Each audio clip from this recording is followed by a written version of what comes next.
O ano é 1921.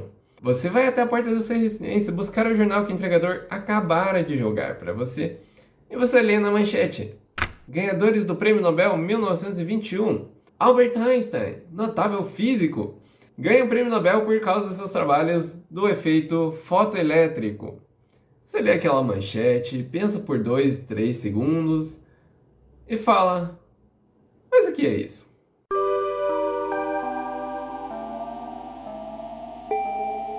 Olá, eu sou André Silveira e você está no Meia Vida. Como, mostrado na intro, hoje nós vamos falar do efeito fotoelétrico, certo?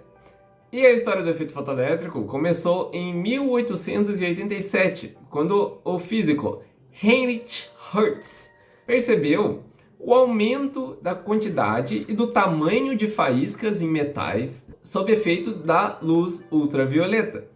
Então, como ele descobriu isso? Ele possuía um aparato. Ele era constituído de dois metais, folhas de metal condutoras, e tinha um espaço entre elas. O que ele estava fazendo era testar a absorção de luz por essas folhas de metais. E ele foi percebendo rapidamente que se ele colocasse uma placa de vidro na frente da sua fonte luminosa, a quantidade e o tamanho das faíscas que surgia nos condutores era menor do que se ele colocasse uma placa de quartzo. Por que isso acontecia? Porque o quartzo é um elemento que é transparente à luz, à radiação ultravioleta. E o vidro não, o vidro é opaco à radiação ultravioleta. Então o que acontecia era, as luzes, as ondas de luz ultravioletas chegavam no vidro, batiam e eram absorvidas. Então menos energia chegava nas folhas e, portanto, menores faíscas eram produzidas.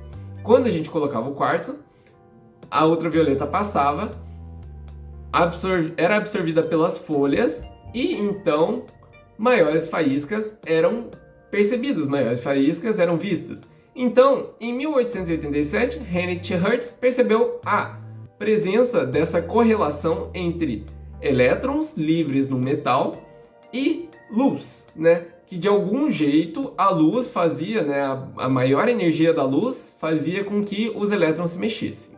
A descoberta de Hertz, então, levou a uma corrida no meio científico, certo? Para que vários cientistas testassem o que estava acontecendo, o que fazia com que certos metais emitissem fizessem faíscas maiores com a luz ultravioleta. Um experimento muito importante também foi o do Hawks, que estava testando isso só com uma placa de zinco.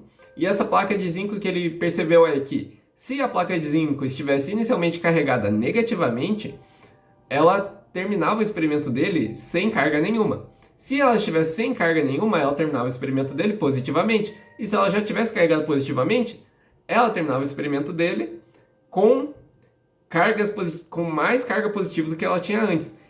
Então, isso levou ele a concluir que, sob o efeito da luz ultravioleta, o que acontecia é que as placas e os metais específicos, eles liberavam carga negativa, por algum motivo que ninguém conhecia ainda.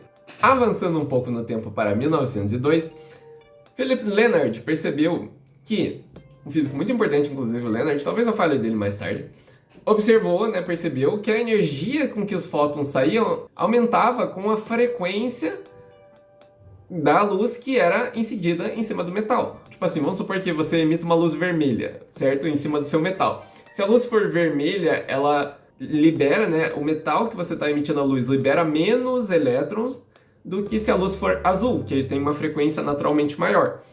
Então, a energia individual de cada elétron era proporcional, aumentava com a frequência da luz que incidia em cima da placa. E isso foi uma descoberta muito importante, porque ela rivalizava com a teoria de Maxwell, com o eletromagnetismo clássico. O que, na época já era muito consolidado.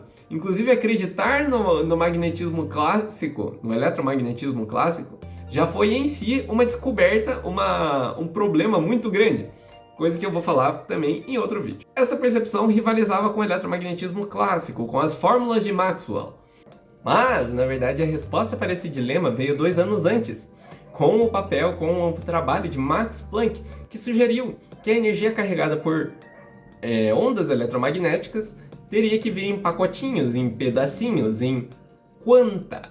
Em 1905, utilizando o trabalho de Max Planck, Albert Einstein pegou e descreveu o efeito fotoelétrico a partir dos pacotes de energia, a partir das quanta. E descreveu que cada metal tinha uma identidade de energia que era necessária para que o elétron pulasse para fora. Tinha um gap, tinha um buraco dentro dele.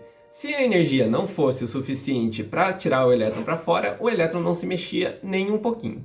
Se a energia fosse mais do que suficiente, o elétron saía com energia extra.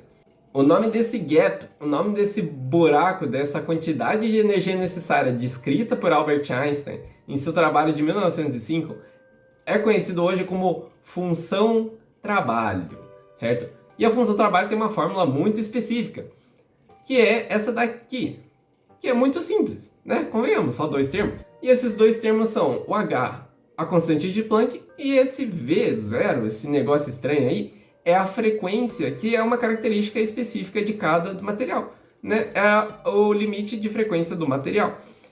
Então, a função trabalho, né, a quantidade de energia necessária para que o elétron saia